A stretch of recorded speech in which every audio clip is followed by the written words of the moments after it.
এখানে কিলা সুন্দর খেরেলা বাজি হয়েছে। তো আয়ুক আপনারা লগে আজকে খেরেলা বাজি রান্না করা শেয়ার করি। খেরেলা বাজি খাইতে খেয়ে পছন্দ করেন সবাই কমেন্ট করিয়া হইবা। হ্যালো এভরিওয়ান, আসসালামু আলাইকুম। কি অবস্থা সবার? ভালো আছেন সব? তো আজকে আপনার সাথে শেয়ার করবো খেরেলা বাজি রান্না।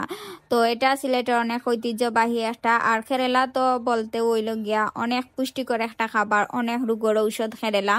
তো আজকে আপনার সাথে খেরেলা বাজি শেয়ার করবো। ফার্স্টে আমি খেরেলা মানে একটারে 2 টুকরা করিয়া পানিত ভিজিয়ে রাখছে, কারণ খেরেলা খাটার পরে দইন না, খেরেলা খাটার আগে দইন। তো কেন দেখলাম মই মশলা সবটা রেডি করাওয়ার, আর হিবাই আমার খেরেলা খাটা শেষ। দেখো কিলা ফতর ফতর করিয়া খাটিছি, আর এক বাইদি আলু খাটিয়া রাখছি। দেখো দইরাম এখন আমি আলু বালা করি পরিষ্কার করিয়া। আলু কিন্তু আলাদা করে খাটিয়া রাখছে, কারণ দোয়া পরে আলু খেরেলার সাথে মিক্স করতাম। তো দেখো আমি দোয়া পরে আলু খেরেলার সাথে মিক্স করে লইছি। নইল গিয়া রান্না করার ফালা। তো ফার্স্টেও রসুন দিলাইছি, দিয়া চিকিমিকি লাড়াচাড়া করলাম। মানে পুচির মায় ওলা কয় না যে সুন্দর লাগে, চিকিমিকি করি লাড়াচাড়া। তো চিকিমিকি করিয়া লাড়াচাড়া করলাম। আর অনেকে উঠিয়া কইবা এখন তোমার তানোর তো বিপদের মাঝে তুমি তাই ভিডিও বানাইরা। তো তারা লাগিয়া কত হইল গিয়া মানে ফের তো আর বন্ধ থাকতো না। ইনকাম যদি আপনি না করেন তাইলে আপনি খাইতা খিতা সবকিছুর পরে আপনার নিজস্ব কাজ চালাইয়া যাইতে হইব। আর আশা করি সবাই বেশি বেশি করে সাপোর্ট করবা। আর আমরাও তো মন মানসিকতা বালা নাই, কিন্তু মানে কাজ তো আর করা লাগবো, খাওয়া তো লাগবো, ফের তো আর বন্ধ থাকতো না, ফের চালাইতে হইলে খাওয়া লাগবো।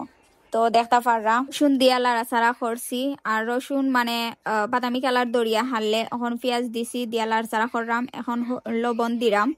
তো লবণ দিয়া পরে আর কি সবটা গুঁড়া মশলা আস্তে আস্তে একটা একটা করিয়া দিমু। এখন হলুদ দিলাম, বাজি করতে আর কি যা যেটা লাগে, হলুদ মরিচ মানে সব কিছু দেওয়া হইব, গুঁড়া মশলা আস্তে আস্তে একটা একটা করিয়া।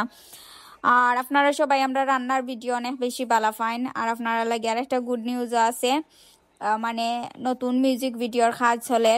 মিউজিক ভিডিও মানে ওইদ্য আপনারা ভিডিও করাত লাগি যামু, আর ভিডিওর ব্লগও ফাইলিবা মিউজিক ভিডিওর। আর খুব সুন্দর সুন্দর 2টা গানর মানে কাজ করা হইব আগামীতে।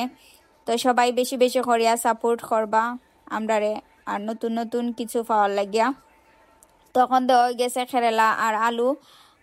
খেরেলার লগে আলু পছন্দ করেন, আর খেরেলা ইসা মাছ দিয়া খাইন অবশ্যই কমেন্ট করিয়া কইবা। আমরা কিন্তু খেরেলা বেশি আলু দিয়া ওলান খাই ভাজি করিয়া, আর ইসা মাছ দিলেও কিন্তু অনেক বেশি মজা লাগে, স্বাদ লাগে। তো ইসা মাছ দিয়াও বাজে করি। আজকে কিন্তু ইসা মাছ নাই, কারণ আমরা মন মানসিকতা বালা নাই, বাজার উজার করাত নাই। তো যাই হোক যেটাও আছে গড় তা দিয়েও ভিডিও করাম, কারণ ভিডিও তো চালাইয়া যাইতে হইব।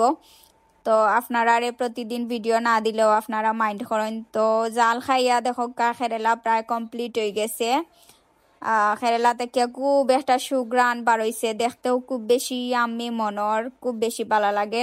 এখন প্রায় রান্না কমপ্লিট, এখন দেওয়া হইব ধনিয়া ফাতা খাটিয়া। তো আমি আর খাইয়া রিভিউ দিতাম পারাম না, কারণ খেরেলা মানে খাইলে মুখ তিতা বানাই মুয়ের লাগিয়া। সবাই ভালো থাকুক, সুস্থ থাকুক। আগামী ব্লগ আবারও সবার সাথে দেখা হইব।